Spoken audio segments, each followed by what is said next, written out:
Yeah, when we started, we were processing approximately $200 million of payments each year. And then after 3 years, we'd grown the software development team from 2 resources to 15. And at the same time, we were processing just over $1 billion of payments annually. Nice. So just to reframe a little bit, can you tell me a little bit about what your business is exactly and what types of services you provide? Sure. We offer a payments platform that streamlines the payment of all business expenses. Our platform lets businesses earn more reward points, optimize their cash flow, decrease fraud, and increase security. And before Arcana, so you started the business before 2016. How were you doing? You got to know us and engage with us. Well, before Arcanis, I had led local small software development teams based in Australia. So I've been a founder of 2 software as a service payments related companies. The first one was focused on sports event registrations, and my current one, Payment Logic, is focused on business payments. What were your frustrations that triggered you to actually work with Arcanis?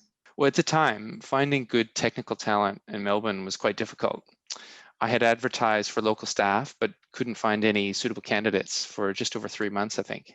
And I think I remember, but correct me if I'm wrong, that we were in touch first, and then we kind of failed an initial test, or you weren't really happy with the results.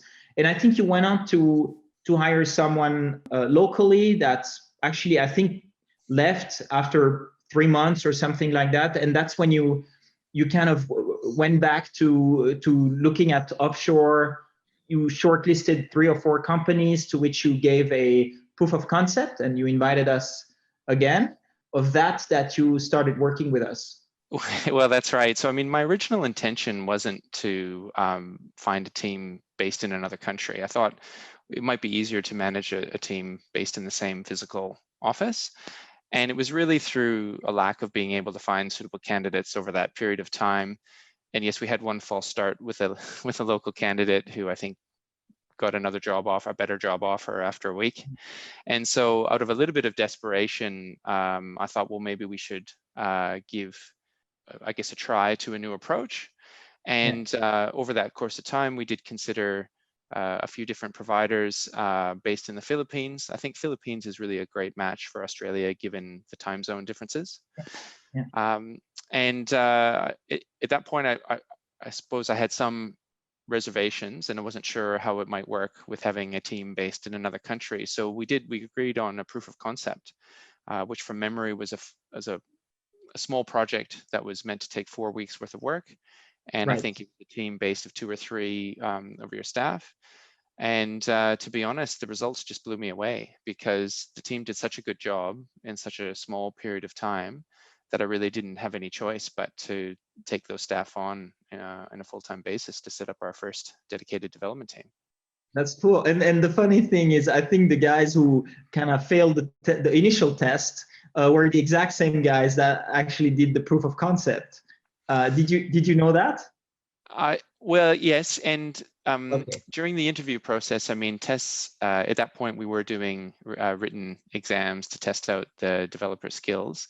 And I think what that shows is that interview tests are sometimes maybe not the best way of establishing how someone might actually work when they're in the role. And so while that is very funny, I think it's more valuable to see how people work during that 4 week. From the experience with you, and then later on with other prospects, is that guys don't necessarily always ace these tests that are maybe not, I would say, the image of what they would have to do in real life when they're working, but are a bit more abstract.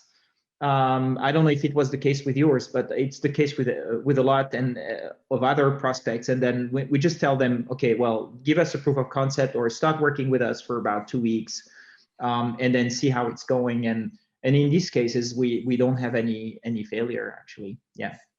So that was a learning that we got from you. And so once you started working with the team, what results did you achieve? What areas of the business improved? Sure. I mean, in the first 3 years, we grew our payments volume to be more than 5 times the amount before engaging Arcanis. And so that quick growth really is directly related to the outstanding contribution from our dedicated software development team. That's a big improvement. And so why do you think they improved? Freed you from, I mean, you could hire as many people as you could when you needed them, or you could hire more people because of the cost maybe, or maybe a bit of both? Well, yeah, I think it is a combination of both. So firstly, all of our resources come with outstanding technical skills, and they were all ready to contribute positively from the first day that they joined the project. Then once they joined the project, the cost differential between local resources, we could grow the team roughly twice as quickly as we would have been able to do if we would have hired locally. Besides that, I mean, growing the team twice as much with the same budget, what do you think the impact of working with us has been, if there's anything besides that? Well, I think in addition to the great technical skills and the high value, the team comes with enthusiastic thirst for work and a great culture. And so part of our success has not only been having the right technical skills, but just working really well as a team. And so some of those attributes, I think, come standard across all of our Arcanus resources. Another question, why did you pick a dedicated development team and not a remote freelancers? We understand why you didn't pick onshore developers because of the cost and maybe the fact that it was difficult to find, but why not freelancers? Yeah, well, I guess for me, this is an easy no-brainer question. With a dedicated development team, you can grow them, you can incentivize them and measure them. Remote freelancers, I think, are useful in some circumstances, but as a business owner, I require someone who can assume responsibility for key outcomes, and someone on a sort of short-term contract arrangement, generally that doesn't happen. We're going to change a bit of topics. Where did you hear about us first, and what piqued your interest? The first time I heard about Arcanus was actually in response to our job ad that we placed in Australia. And at that point, I wasn't yet thinking I would enter into an arrangement with an outsourcing arrangement based in another country. And I think it was after an initial conversation with you, Fred, I was just really impressed with the great culture that I saw and the openness of the founders. And so I thought, well, maybe we should give this a try. We explained, I think, why you did decide to do business with us after the initial failed test, and then your struggles to, come back to us because you didn't find the right skills. So I think it explained also a bit why you decided to pull the trigger.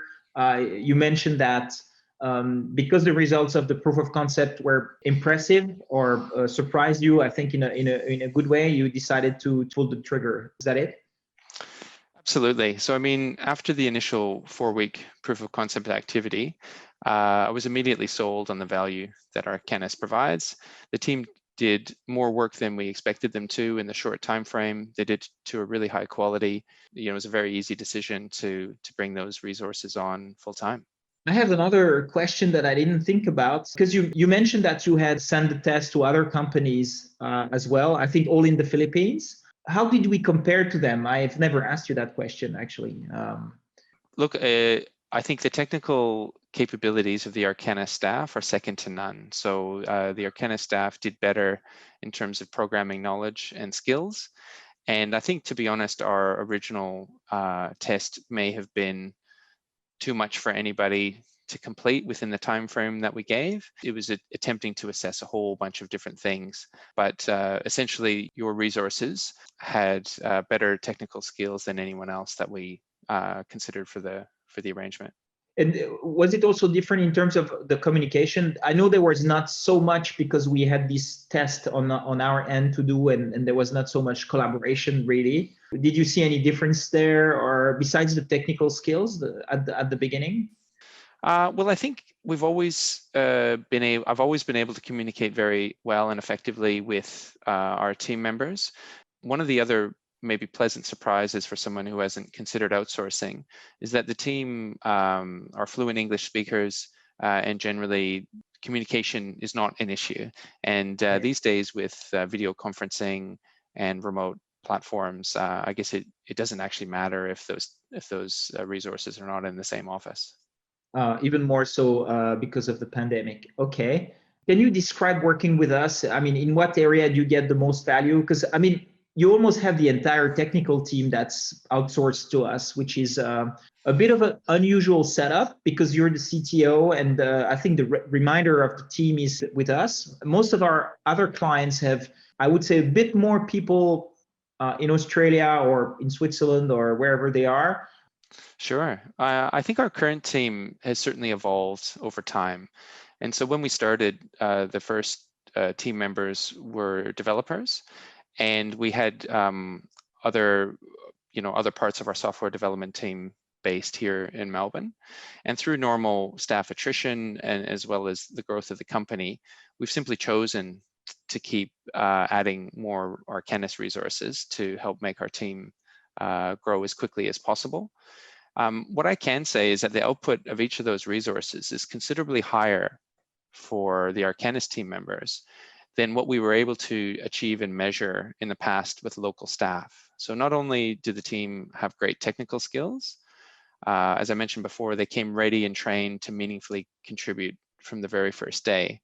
Due to the success of the first team members, we've just chosen to keep adding team members to the point where we now have the whole software development team based in the Philippines. I mean, some of the team members are also helping you with business analysis, testing, obviously, because it kind of comes with the team.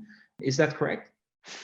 Yes, so we've got team members that in the role of business analyst helping us with the requirements workflow.